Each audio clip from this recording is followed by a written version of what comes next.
Hello everyone, I'm a recent honours student from Adelaide Uni and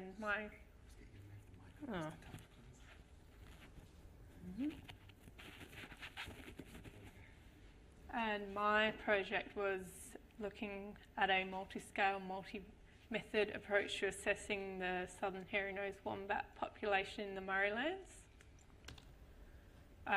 So Southern Hairy-nosed Wombats are found on semi-arid plains in southern Australia, and they're large marsupials and they live in burrows, and these burrows are made up of, in close proximity to each other, made up into warrens. But these warrens can pose a risk to farming and cropping and grazing practices, and in some cases they are considered a nuisance species. Currently we don't know much about their behaviour and what influences their movement and distribution, and this is made harder because they're shy and nocturnal.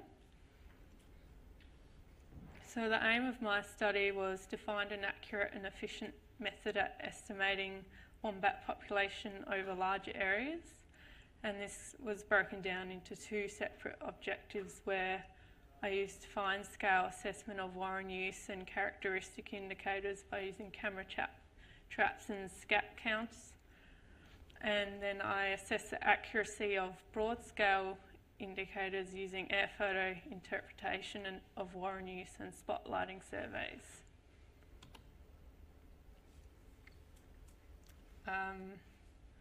So there were four main components to my field work, and each of these methods had their pros and cons, whether they covered a larger area but didn't provide exact numbers of how many wombats there were, or were only at the warren scale and provide lots of detail.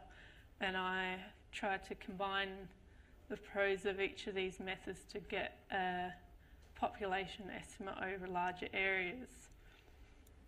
And my fieldwork took place on a pastoral property in the Murraylands near Swan Reach. So I found that it was possible to link broad scale and fine scale information using very high resolution air photos. So the air photo had a pixel resolution of 5 centimetres where I could zoom in enough to digitise each individual warren and count how many burrows there were, and then determine which ones were active and inactive. So I considered this one active because there's recently fresh soil that's been scattered around the entrance compared to this one. And then I used all that data to find a relationship between a warren area and how many active burrows, and this had a fairly strong relationship where I could then try and estimate the population size. And I also placed camera traps at 5 different sites on the sheep grazing property, and I came to the conclusion that there are about 0.4 wombats per active burrow. So if there was a warren with 10 burrows and 4 of them were active, there was at least 4 wombats in one using that warren. And this figure was similar to previous studies of the area. And when I did spotlighting, I found that there was a bit of a temporal and spatial bias depending on when and where we went.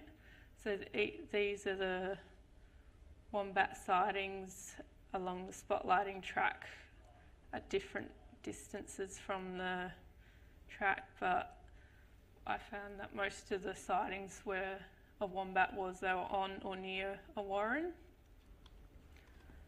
And I used my 0.4 value to come up with a theoretical population to try and estimate how many wombats might be within the spotlighting area and overall, but this varied and spotlighting only accounted for a small proportion of the theoretical population.